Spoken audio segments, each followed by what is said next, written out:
The stars stretched endlessly before the UNC Perseverance as it crossed into unknown territory.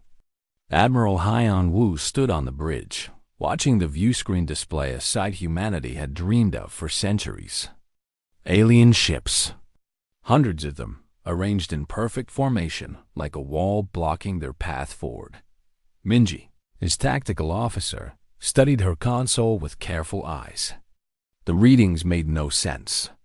These ships were massive, each one 3 times larger than their own flagship. Their weapon systems glowed with energy signatures that Earth sensors had never seen before. She looked up at Haiyan Wu, waiting for orders. "Open a channel," Haiyan Wu said calmly. "Let them know we come in peace." The communications officer worked quickly, sending out greetings in every language Earth had prepared. Mathematical sequences, visual patterns, even simple binary code. Anything to show friendly intent. For long minutes, there was only silence. Then the viewscreen flickered to life. The creature that appeared made several crew members gasp. It stood nearly 8 feet tall, covered in scales that shimmered between green and gold. Its eyes were vertical slits that fixed on Haiyan Wu with undisguised contempt. When it spoke, the translation software struggled for a moment before finding the right words. "I am Supreme Commander Vrex of the Galactic Assembly," the alien said, its voice a deep rumble. "You are the humans. The primitives who somehow stumbled into our space with technology you clearly stole or found in some forgotten ruin." Haiyan Wu felt his jaw tighten but kept his expression neutral.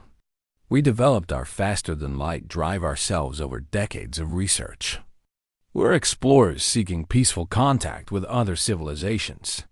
Rex laughed, a harsh sound that echoed through the bridge. Behind him, other aliens appeared on the screen. Dozens of different species, all watching humanity's first contact with expressions ranging from amusement to boredom. None looked impressed. "Peaceful contact," Rex repeated mockingly. "Every species that enters assembly space must prove their worth. We cannot allow weak, primitive creatures to pollute the galaxy with their presence. You will face the trial of ascension, and if we refuse?" Haiyan Wu asked, though he already knew the answer. "Then we will destroy your ship and track down your homeworld. Your species will never leave its cradle." "Your species will never leave its cradle." Rex leaned forward, his teeth showing in what might have been a smile. "But I am not unreasonable. Win the trials, and humanity earns its place among civilized species. Lose, and you return home knowing your proper place in the order of things." Dahan, the chief engineer, whispered urgently from his station. "Admiral, I'm detecting weapons lock from at least 40 of those ships. If we run, we won't make it to the jump point." Haiyan Wu nodded slightly. He turned back to face Rex, keeping his voice steady. "What do these trials involve?" "Combat scenarios," Rex said, waving one clawed hand dismissively. "War games that will test your tactics, your courage, and your capabilities. 3 trials in total. Win all 3, and we acknowledge your species as worthy of existing among the stars. Lose even 1, and you admit your inferiority forever." Jiwan, the xenobiologist, was frantically typing notes while watching the assembled aliens. She noticed how they whispered among themselves, how they looked at the human ship like it was a toy. Some were already placing bets, their translation implants not quite blocking out phrases like, "They'll last an hour," and "easy prey." "We accept your trials," Haiyan Wu said firmly. "But know this, Commander Vrex, humanity didn't crawl out of caves and reach the stars by giving up when things looked impossible. Whatever you throw at us, we'll face it." Vrex's expression shifted to something like satisfaction. Bold words from such a small creature. "Very well. You have 6 hours to prepare. The first trial begins in the Kessler Belt. I'm sending coordinates now.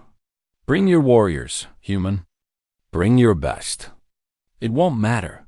The screen went dark. For a moment, nobody on the bridge spoke. Then Minji broke the silence. "Sir, they're serious. I'm analyzing the data they sent. The Kessler Belt is a debris field with terrible visibility. Perfect ambush territory. How many warriors do they expect us to send?" Haiyan Wu asked. 30, she replied, her voice tight. "Against 300 of their elite forces." Someone cursed quietly. Do-hyun shook his head in disbelief. 10-1 odds. They're not testing us. They're executing us for entertainment. Haiyan Wu walked to the center of the bridge, looking at each of his crew members. "Get me Captain Taiyang. Tell him to prepare his Marines for immediate deployment. Full combat loadout, everything we brought." "Admiral," Ji-won said carefully, "those aliens have been spacefaring for thousands of years. Their technology is clearly superior. Their forces have fought countless battles across the galaxy. How can 30 of our Marines possibly? Because those aliens forgot something important." Haiyan Wu interrupted, his eyes hard. "They forgot that humanity has been fighting since we learned to walk upright. We fought animals that could tear us apart. We fought each other in wars that spanned continents. We fought diseases, starvation, and nature itself. Every generation of humans has known struggle. Every generation has learned to adapt or die." He pulled up a display showing Earth's history. Wars, conflicts, revolutions. Thousands of years of combat experience compressed into a scrolling timeline. The assembly has been on top for so long they've forgotten what it means to fight for survival. They think this is a game. They think we're prey. Minji straightened in her chair, understanding dawning in her eyes. "But we're not prey." "No," Haiyan Wu agreed. "We're the species that turn prey into predators. We're the ones who looked at creatures bigger and stronger than us and found ways to hunt them anyway. Every human on this ship carries the genetic memory of survivors. Every tactic, every strategy, every lesson bought with blood by our ancestors is coded into how we think." He opened the ship-wide channel, his voice carrying to every deck. "All hands, this is Admiral Haiyan Wu. In 6 hours, 30 of our people will face 300 aliens who think we're inferior. They think we're weak. They think they already know how this ends." He paused, letting his words sink in. "Let's teach them what it means to challenge humanity." Captain Taiyang's voice came through immediately. "Marines are ready, sir. We'll show them what Earth's finest can do."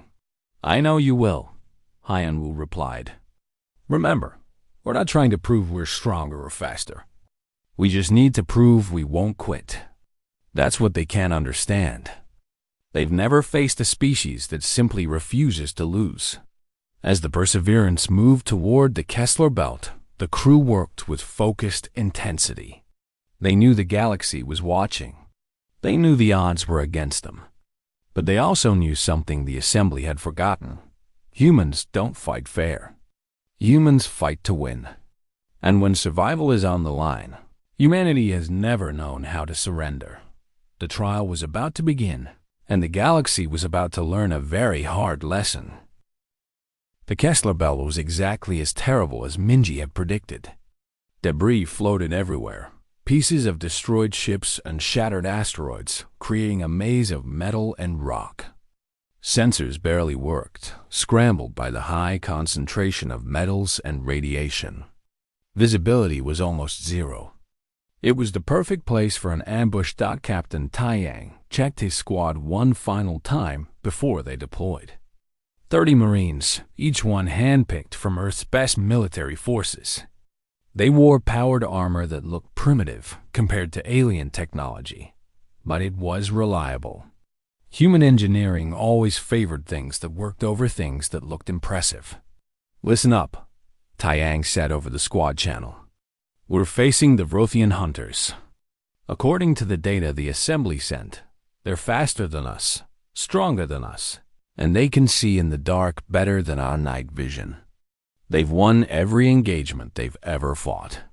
Bora, the squad's engineer, checked her equipment pack nervously. So what's the plan, Captain? How do we fight something that's better than us in every way? We don't fight them on their terms, Taiyang replied. We're not here to prove we're superior warriors. We're here to survive and win. That means we use every advantage we have, every dirty trick we know, and we don't stop until they're all down. Junho, the squad's best sniper, was already scanning the debris field through his scope. They'll hunt us like animals, sir. That's what they do. They track prey through impossible terrain and eliminate targets with precision. Then, we become the terrain, Taiyang said. Deploy in teams of 3. Stay mobile. Set traps. Make them think we're everywhere and nowhere. Bora, I need you working on surprises. Anything that goes boom. On it, Captain, Bora said, her nervousness replaced by focus. She had already started pulling components from her pack. The Marines scattered into the debris field, moving silently through the twisted metal corridors. Above them, watching through remote drones, the Galactic Assembly settled in to watch the entertainment. Rex sat in his command throne, surrounded by other assembly leaders. They had drinks, they had snacks. This was supposed to be fun. How long do you think they'll last? Asked one alien, a bird-like creature covered in purple feathers. 20 minutes, another responded, laughing. The Vrothians are already deploying. Look at them move. Beautiful predators. On the screens, 300 armored figures slipped through the darkness like ghosts. The Vrothian hunters were everything the data promised. They moved with perfect coordination, their thermal sensors cutting through the poor visibility. They communicated through pheromones, making their communications impossible to intercept. They were the Assembly's finest special forces. They expected to find frightened humans hiding behind debris, waiting to be hunted down. Instead, they found nothing. For the first hour, the Vrothians searched the debris field methodically. Their training was perfect. Their tactics were flawless. They covered every angle, checked every shadow. But the humans seemed to have vanished completely. Then the first trap triggered. A Vrothian squad of 10 moved through a narrow passage between 2 destroyed hulls. Bora had rigged the passage with explosive charges hidden inside debris that looked completely natural. When the aliens were halfway through, Junho fired a single shot from half a kilometer away. The bullet hit the primary charge. The explosion wasn't meant to kill through force. It was meant to seal the passage, trapping the squad between walls of twisted metal. While they struggled to break free, Marines moved in from positions above and below, firing through gaps in the debris. The Vrothians never had a chance to fight back. Rex leaned forward in his throne, his expression shifting from amusement to attention. Clever, he admitted. But tricks only work once. The Vrothians adapted quickly. They moved more carefully, checked for traps, used drones to scout ahead. They were professionals, after all. They wouldn't fall for the same trick twice. That was fine. Humans had hundreds of other tricks. Taiyang's team set up false signals that mimicked human life signs. When Vrothian squads moved to investigate, they found empty armor suits rigged with speakers playing human heartbeats and breathing sounds. While the aliens wasted time on decoys, real Marines hit them from unexpected angles. The humans didn't fight like soldiers. They fought like guerrillas, like insurgents, like every desperate group in Earth's history that faced superior forces and refused to lose. They used the environment as a weapon. They turned the Vrothians' own tactics against them. Nacho proved especially deadly. It took shots that should have been impossible, calculating bullet trajectories through debris fields while his targeting system lagged behind. He fired and moved, never staying in one place. The Vrothians started hunting him specifically, dedicating dozens of soldiers to track down the ghost sniper. That was exactly what Taiyang wanted. While the aliens focused on Junho, other Marines hit them from different directions. The Vrothians' perfect coordination started breaking down as they responded to threats from everywhere. At one stop, Bora continued working miracles with salvaged materials. She rigged debris to collapse at key moments, created false exits that led into kill zones, and even hacked into old derelict ship systems to make lights and sounds that drew Vrothian attention. Every trick bought time, created confusion, and cost alien lives. 6 hours into the battle, the Vrothian commander realized something terrible. They were losing, not just failing to find the humans quickly, but actually taking casualties at an unsustainable rate. 50 Vrothians were down, then 100, then more. "This is impossible," Rex said, standing from his throne. Around him, other assembly leaders watched in stunned silence. "The Vrothians are the best. How are primitives defeating them?" Ji-Wan, watching from the Perseverance, thought she understood. "They're not thinking of this as a battle," she said quietly to Haiyan Wu. "They're thinking of it as a hunt. But our Marines aren't thinking like prey. They're thinking like soldiers defending their home from invaders." On the battlefield, Taiyang gathered his squad for a final push. They had taken 4 casualties, Marines who had sacrificed themselves to save others or buy time. But they were still in the fight, and the Vrothians were starting to panic. "They're pulling back to a central position," Junho reported, "trying to regroup and defend instead of hunt." "Then we surround them," Taiyang said. "Bora, I need your biggest surprise yet. Something that makes them understand this is over." Bora smiled grimly. She had been saving components for this moment, using power cells from damaged armor, wiring from old ships, and explosive materials from their military supplies. She constructed something that wasn't quite a bomb and wasn't quite an EMP device. It was both. The Marines moved into position around the Vrothian strongpoint. On Taiyang's signal, they opened fire from all directions at once. Not to hit the aliens, but to drive them into tighter formation.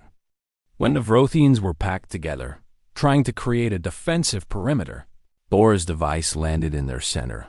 The explosion wasn't large, but the electromagnetic pulse that followed shut down every piece of Vrothian technology in range.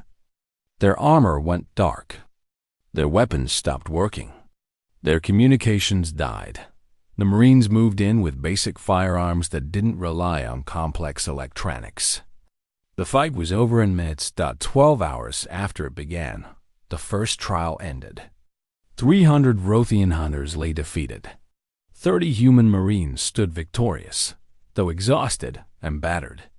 They had done the impossible. On the assembly flagship, nobody spoke. Nobody laughed. Nobody made jokes about primitive humans anymore. Rex stared at the screens, watching human Marines help their wounded, collect their dead, and prepare for extraction. They moved like they had done this 1,000 times before. Like fighting impossible odds was just another day's work. "Get me the human admiral," Rex said quietly. When Haiyan Wu appeared on screen, the alien's expression was unreadable. "You won the first trial, but do not mistake this for true victory. The next trial will be different. You face soldiers. Next, you face machines." Haiyan Wu nodded calmly. "We'll be ready." As the channel closed, Minji looked at her admiral with concern. "Sir, we barely survived that fight. What happens when they throw everything they have at us?" "Then we adapt again," Haiyan Wu replied. "That's what we do. That's what we've always done." Fleet Commander Sumin stood in the command center of the UNSC Defiance, studying the impossible situation before her. The second trial was about to begin, and the odds made the first trial look easy by comparison. 2,000 alien warships hung in formation against 30 human vessels. This wasn't a test anymore. This was an execution. "They're called the Hive Fleet of Ixara," Ji-Hoon reported from his tactical station.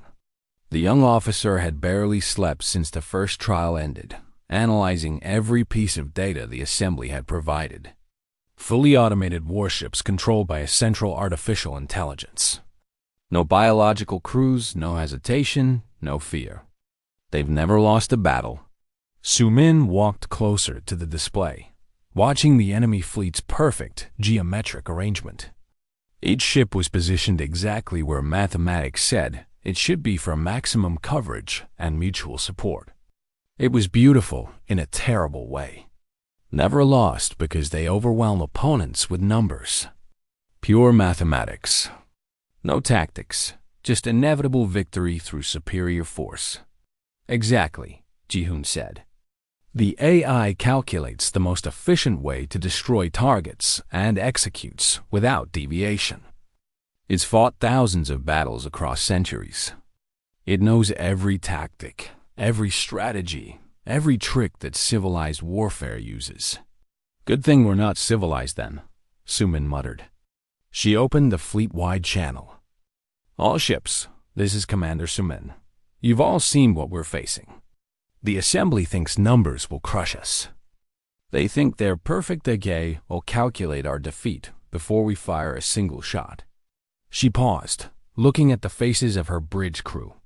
Young men and women who had volunteered to go into space, knowing they might never return home. But they forgot something important about humans. We've been fighting machines for decades. We know their weakness. AI follows patterns. It optimizes. It calculates. But we can be unpredictable. We can be irrational. We can do things that don't make sense, and that's our advantage. Minho, the fleet's head of electronic warfare, spoke up from his station. Commander, I've been analyzing the data packets between those ships. The High Fleet operates on a quantum communication network. Every ship is connected to the central AI in real time. That's how they coordinate so perfectly. Which means, Sumin prompted. Which means they're all one consciousness, Minho said, excitement building in his voice. It's not 2,000 independent ships making decisions. It's one mind controlling 2,000 bodies. That's powerful, but it's also a weakness. Kill the mind, and the body dies. Ji-hoon shook his head. We can't get close enough to the command carrier. It's in the center of their formation, protected by hundreds of other ships. Even if we threw every vessel at it in a suicide run, we'd never break through. Then we don't attack it directly, Sumin said, a plan forming in her mind. We confuse it. We make it divide its attention until it can't process everything at once. Minho, can you create false signals? Make our 30 ships look like 300? Minho worked his console rapidly. Yes, but the AI will figure out which signals are real within minutes. It's too smart. Minutes are enough, Sumin replied. We don't need to fool it forever. We just need to create an opening. She pulled up the fleet roster, assigning ships to groups. We split into 6 teams. Each team operates independently with pre-planned maneuvers. No communication between groups once we engage. The AI will be listening for our signals, trying to predict our coordination. If we're not coordinating, it can't predict us. Pilot Haijin listened to the briefing from her fighter cockpit. She commanded a squadron of 12 small attack craft, barely visible on sensors compared to the massive capital ships. Commander, what's the role for fighters in this plan? You're the suicide run, Sumin said bluntly, but not the kind the aliens expect. Minho has prepared something special for you. A virus.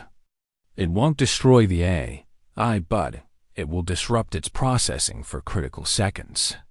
Your job is to get close enough to the command carrier to upload it. They'll blow us apart before we get close, Haijin said calmly. Not arguing, just stating facts. Not if they're too busy chasing ghosts, Sumin replied. Trust the plan. Trust your training. And remember, we're not trying to win through strength. We're trying to win through chaos. The trial began exactly on schedule. The Hive fleet moved forward in perfect formation, weapons charging, trajectories calculated. The AI had already determined the most efficient way to destroy the human fleet. It would take 47 minutes. Then Minho activated the electronic warfare drones. Suddenly, sensors showed human ships everywhere. Hundreds of signals appeared across the battlefield, each one mimicking the exact signatures of real vessels. The AI paused for exactly 3 seconds, recalculating. That pause was all Sumin needed. All teams, execute pattern random. No predictable movements. Keep them guessing. The human fleet split apart and began moving in ways that made no tactical sense. Ships dove toward the enemy, then veered away at the last second. Others circled around at strange angles. Some fired weapons while others didn't. There was no pattern, no coordination, no logic. The Hive AI tried to adapt. It split its forces to cover multiple threats, assigning ships to intercept what it calculated were the real human vessels. But the humans kept changing behavior. Every time the AI predicted a movement, the humans did something else. Not because they were smarter, but because they weren't following any plan that could be predicted. Ji-hoon watched his screens with fierce concentration. The AI is splitting its attention. Look, it's dedicating computational power to tracking individual ships. It's trying to process everything at once. Good, Sumin said. It's thinking like a machine. Trying to optimize. Trying to achieve perfect efficiency. She opened a channel to Haijin. Pilot, you're clear. Make your run. You'll have one chance. Haijin took a deep breath and pushed her fighter to maximum speed. Her squadron followed in tight formation, weaving through the chaos of the battle. The Hive fleet's defenses were focused on the larger human ships, calculating them as the primary threats. A handful of small fighters barely registered, but the AI noticed them eventually. Dozens of automated ships broke formation to intercept. Haijin's squadron scattered, each fighter taking a different evasive pattern. The AI calculated intercept trajectories for all of them, directing fire with perfect accuracy. 3 fighters exploded, then 5, then 8. The survivors kept flying toward the command carrier, their courses erratic and unpredictable. The AI couldn't understand why they weren't retreating. It calculated their chances of success at 0.03%. Statistically impossible. Humans had never cared much about statistics. Haijin's fighter was the last one remaining when she reached weapon range of the command carrier. Defensive fire tore through her shields, alarms screaming warnings. She didn't try to shoot. Instead, she launched a single specialized missile that Minho had modified personally. It wasn't designed to explode. It was designed to connect. The missile attached to the command carrier's hull and deployed a hardline connection. In the milliseconds before defensive systems destroyed it, the virus uploaded directly into the AI systems. Minho had been very careful in designing this virus. He didn't try to destroy the AI or shut it down. That would have triggered failsafes. Instead, the virus did something much simpler. It introduced tiny delays in processing. Microseconds of hesitation before each decision. Nothing that seemed significant, but at the speed of computer thought, microseconds were eternities. The Hive fleet's perfect coordination began falling apart. Ships that should have fired together fired fractionally out of sync. Formations that should have maintained exact spacing drifted slightly off position. Commands that should have been instant took just a moment longer to execute. The AI tried to compensate, dedicating more processing power to overcome the delays. That made it worse. The more it tried to optimize, the more the delays compounded. Soon, it was spending more time trying to fix itself than fighting the battle. Sumin saw the moment when everything changed. The Hive fleet's movements became jerky, uncertain. Ships began firing on targets that weren't there. hitting their own vessels by mistake. The AI couldn't distinguish friend from foe anymore, couldn't process the flood of delayed and conflicting data. All ships, Sumin ordered. Pull back to safe distance. Let them finish themselves. The human fleet withdrew, watching as 2,000 automated warships turned on each other in a spiral of confusion and friendly fire. The AI had become its own worst enemy, trying to follow too many commands at once, processing too much corrupted data. Within 3 hours, the legendary high fleet of Exera was destroyed. Not by human weapons, but by its own perfection turned against itself. On the assembly flagship, Rex stood frozen, staring at the destruction. Around him, alien leaders whispered in fear and disbelief. The humans had barely fired their weapons. They had won through trickery, through exploiting weaknesses that shouldn't have existed. "They're too dangerous," the Netherian delegate said quietly. "These creatures fight without honor, without rules. They win through deception." "They win," Rex corrected, his voice hard. "That's all that matters in war." The emergency session of the Galactic Assembly was unlike any in recorded history. For the first time in thousands of years, the chamber was filled not with confidence and pride, but with uncertainty and fear. Delegates from 47 civilizations watched recordings of humanity's victories, and none of them looked pleased. Rex stood at the center of the chamber, his scaled form rigid with barely contained rage. "We have suffered 2 embarrassments at the hands of primitives who should have been eliminated in hours. The Vrotian hunters defeated, the High Fleet destroyed, all because we underestimated the cunning of these creatures. Perhaps we should reconsider this trial," the Netherian delegate suggested, her crystalline body shimmering with anxiety. "The humans have proven they can fight. We could offer them membership now, and—" "No." Rex's roar echoed through the chamber. "We do not negotiate from positions of weakness. One more trial remains. Ground combat on a fortified world where numbers and fortifications give us every advantage. We will crush them there and restore the Assembly's honor." The Corvathi ambassador, a being of pure energy contained in a specialized suit, spoke with a voice like static. "Supreme Commander, I must advise caution. These humans do not fight as we do.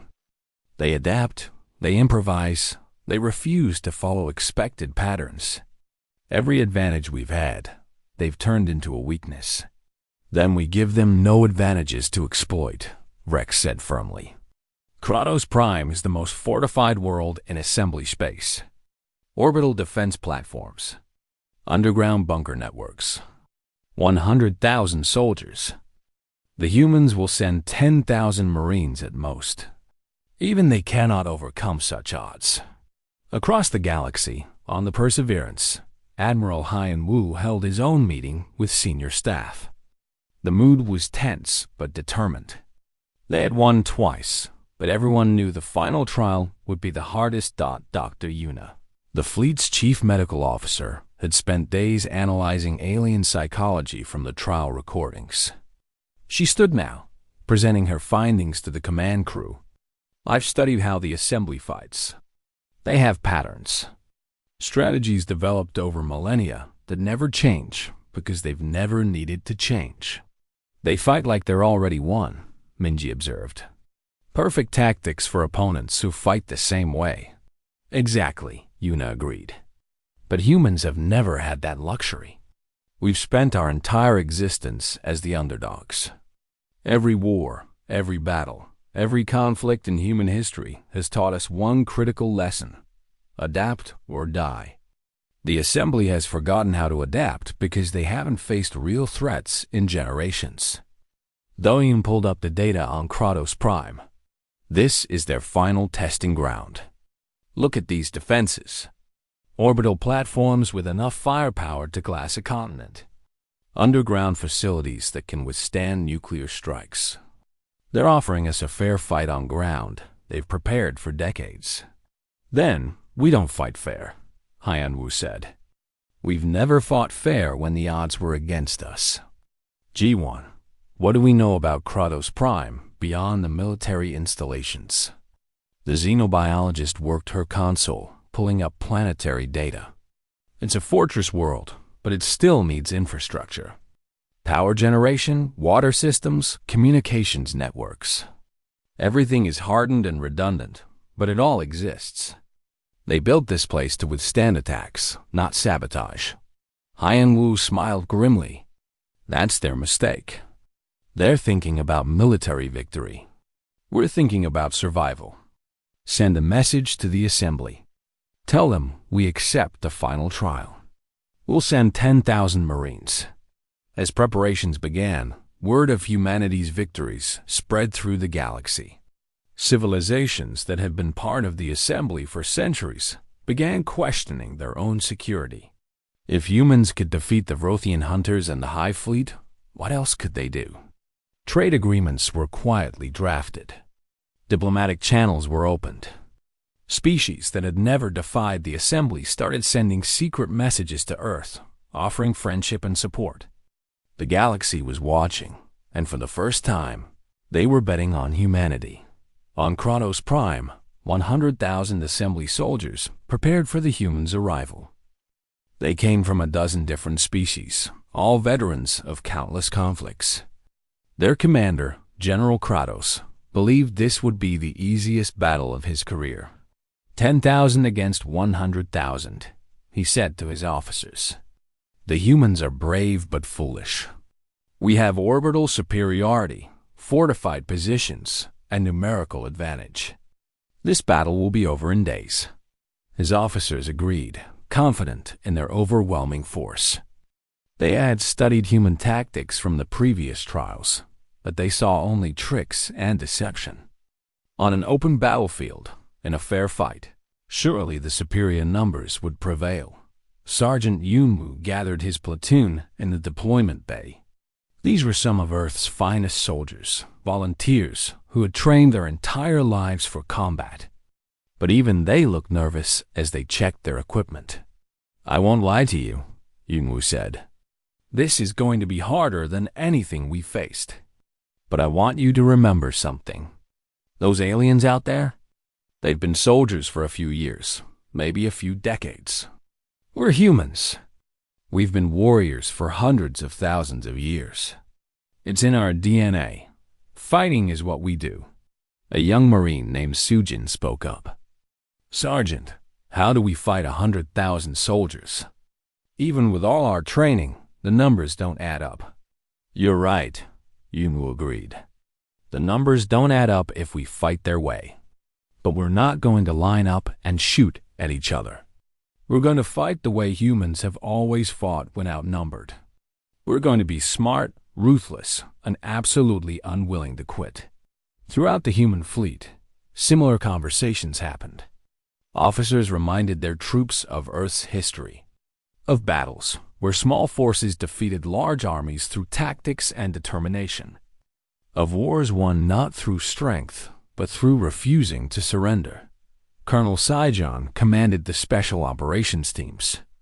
His forces would be the tip of the spear, infiltrating the planet before the main assault. He briefed his teams personally, knowing many wouldn't survive. Our job is to make their advantages meaningless, he explained. They have power? We take it away. They have communications? We cut them off. They have supplies? We destroy them. We don't fight soldiers. We fight infrastructure. His teams nodded, understanding. This wasn't about glory or honor. This was about winning by any means necessary. Above Kratos Prime, the human fleet assembled. 30 ships against orbital defenses designed to stop entire invasion fleets. On paper, it was suicide. In practice, humans have been doing the impossible for so long they had forgotten how to be afraid of it. Admiral Hyan Wu opened a final channel to the entire human force. In a few hours, we begin the last trial. The galaxy is watching. The assembly expects us to fail. They expect us to break when faced with overwhelming odds. He paused, letting the moment stretch. They don't understand that overwhelming odds is where humanity does its best work. Thousands of humans listened, preparing for battle. Marines checked weapons. Pilots ran pre-flight checks. Engineers prepared equipment. Everyone knew their role. Everyone understood the stakes. We didn't come to the stars to bow before others, Hyanwu continued. We came to stand among them as equals. Today, we prove that humanity belongs here. Not because we're the strongest or the fastest, but because we're the ones who never stop. We're the species that looks at impossible odds and says, "Watch me." The deployment began. Ships moved toward the planet, running patterns that would confuse the orbital defenses. Special operations teams launched in stealth pods, aiming for quiet insertions across the planet's surface. Regular forces prepared for the main assault. On the assembly flagship, Rex watched the human fleet's movements with narrowed eyes. They're not attacking the orbital platforms. They're ignoring our strongest defenses. Why? Arrogance, perhaps? Suggested an advisor. They think their ground forces alone can win? But Rex wasn't convinced. He had underestimated humans twice. He wouldn't make that mistake again. Alert all ground forces. The humans are planning something.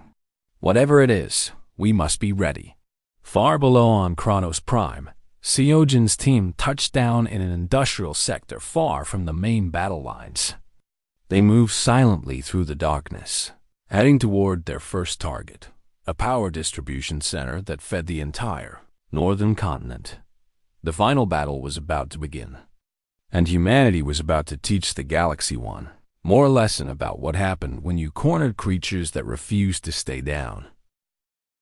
The assault on Kratos Prime began not with explosions or gunfire, but with darkness. Colonel Seojun's special operations teams struck power facilities across 3 continents simultaneously, using carefully placed charges that looked like equipment failures. Within hours, massive sections of the planet's infrastructure began failing in cascading blackouts. General Kratos received the first damage reports with confusion rather than alarm. Power failures? In hardened military facilities? Impossible. These systems have triple redundancy. Yet they're failing, sir, his communications officer reported. Northern sector is completely dark. Western facilities are running on backup generators. Something is systematically taking down our infrastructure. Above the planet, Admiral Hyanwu watched the orbital defense platforms with satisfaction. They were powerful weapons, capable of destroying his fleet. But they needed power to operate, and their power came from the planetary grid. As facilities went dark, the platforms began shutting down one by one. Now, Hyanwu ordered, execute the slingshot maneuver. The human fleet had been studying Kratos Prime's gravity well for days. The planet's unusual density created gravitational patterns that most species avoided because they were dangerous. Ships that got too close could be torn apart by tidal forces, but humans had experience with dangerous maneuvers. They had been pushing machines to their limits since the first. Human climbed into a primitive aircraft. The fleet dove toward the planet at speeds that made their hulls scream with stress. They used Kratos Prime's gravity like a massive slingshot, accelerating to velocities that should have destroyed them. As they whipped around the planet, they released kinetic projectiles at precise moments. These weren't sophisticated weapons. They were simply dense metal rods accelerated to incredible speeds. No explosives, no guidance systems, just mass and velocity. The physics did the rest. The remaining orbital platforms didn't have shields designed to stop kinetic weapons. Their defenses were built to intercept missiles and energy beams. The metal rods punched through them like paper, turning the mighty defensive network into expanding clouds of debris. On the ground, Lieutenant Nari led her combat engineering unit toward their primary objective. They weren't attacking soldiers. They were targeting the underground bunker network that sheltered the assembly's command structure. These bunkers were built to survive orbital bombardment. Nari explained to her team as they set up their equipment. Walls thick enough to stop any conventional weapon. Air supplies for months. They're perfect fortresses. So how do we attack them? Asked a young engineer. We don't attack them, Nari replied. We bury them. Her team had brought mining equipment from Earth, tools designed to tunnel through solid rock. But they weren't mining for resources. They were mining to create controlled collapses. Over 3 days, they worked around the clock, placing charges in geological weak points around major bunker complexes. When they triggered the explosions, the ground itself became a weapon. Millions of tons of rock and soil collapsed, sealing bunker entrances and air shafts. The soldiers inside weren't killed, but they were trapped. Unable to fight, unable to communicate, unable to do anything but wait for rescue that wouldn't come. The main battle, when it finally happened, wasn't the glorious conflict the assembly expected. Human forces didn't charge fortified positions or engage in honorable combat. They isolated enemy units, cut supply lines, and made the fortress world into a prison for its own defenders. Sergeant Yungu's platoon fought dozens of skirmishes, but they always retreated before the enemy could bring superior numbers to bear. They would hit a position, cause chaos, and disappear before reinforcements arrived. The assembly soldiers grew frustrated, chasing ghosts through their own territory. General Kratos watched his carefully prepared defenses crumble without understanding how. His communications network was failing. His supply depots were cut off. His underground bunkers were sealed. Everywhere he looked, his forces were being isolated and contained without being directly attacked. They're not fighting us, he finally realized. They're dismantling us, taking apart our entire operational capability piece by piece. He ordered a full retreat, trying to consolidate his forces into a defensible position. But there was nowhere to go. The humans controlled the infrastructure. They decided who had power, who had water, who could communicate. The mighty fortress world had become a trap for its own defenders. 2 weeks after the battle began, Rex made the hardest decision of his military career. He opened a channel to the human fleet. Admiral Hyan-Woo, I am ordering a full withdrawal from Kratos Prime. The trial is concluded. You have won. The words tasted like poison, but Rex had no choice. 100,000 assembly soldiers were scattered across the planet, cut off and helpless. If he didn't withdraw now, they would all be captured or killed. On the bridge of the Perseverance, Minji wanted to celebrate. They had done it. 3 trials, 3 victories. Against all odds, humanity had proven itself. But Hyan-Woo's expression remained serious. Open a channel to the entire assembly, he ordered. When the connection established, showing Rex and the gathered alien leaders, Hyan-Woo spoke calmly. We didn't come to your territory looking for a fight. We came seeking peaceful contact with other civilizations. You challenged us. You tried to humiliate us. You thought we were weak because we're young compared to your ancient empires. He paused, letting his words sink in. But we're not weak.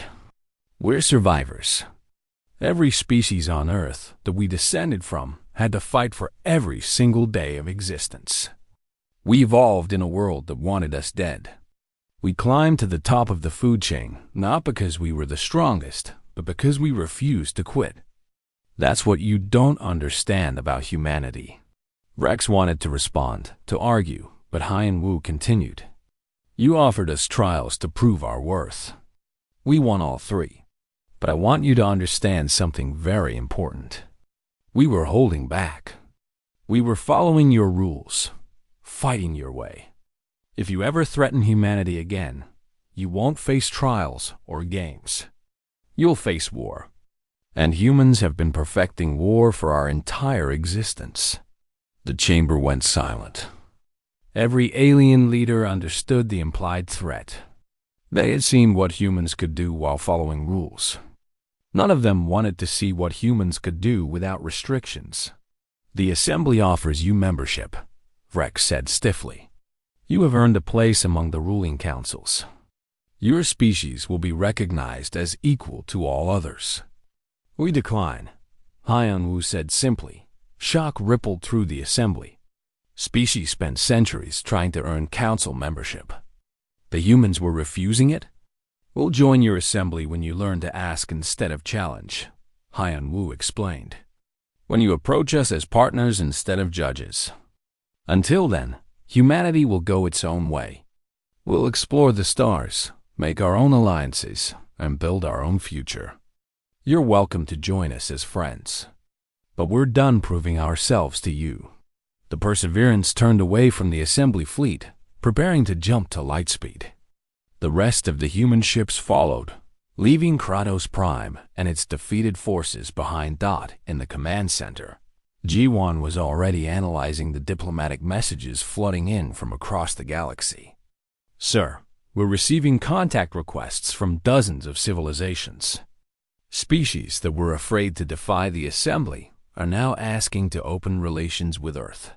The Assembly ruled through fear and tradition," Do-hyun observed. "We just broke both. The galaxy is going to change." Minji looked at the star charts, displaying thousands of civilizations, each one now reconsidering their position in the galactic order. They wanted to know what humans were capable of. Now they're terrified to find out what else we can do. Hyun-woo nodded slowly. "Good. Fear breeds respect. Respect breeds negotiation. And negotiation leads to peace. We didn't want to be conquerors, but we needed them to understand that threatening humanity comes with consequences." The ship's jump drive powered up, preparing to take them home. But home was different now. Earth wasn't just a single planet anymore. It was the homeworld of a species that had proven it could stand among the stars. As they jumped into faster-than-light travel, Hyun-woo thought about the future. The galaxy had challenged humanity, expecting them to fail. Instead, they had shown the universe something it had forgotten: that being young didn't mean being weak, and that the newest species in the galaxy might also be the most dangerous. Not because they had better technology or superior strength, but because they had something no other species possessed. They had the collective experience of thousands of years of warfare, billions of people who had survived impossible odds, and an absolute refusal to accept defeat. The galaxy tried to challenge humans. They set tests designed to humble the newcomers. They expected to teach humanity about its place in the cosmic order. Instead, they learned a far more important lesson. They learned what happens when you corner creatures that have spent their entire evolutionary history turning predators into prey. They learned that humanity's greatest weapon wasn't their ships or their tactics. It was their complete inability to recognize when they should give up. And now, as news of humanity's victories spread across the stars, every civilization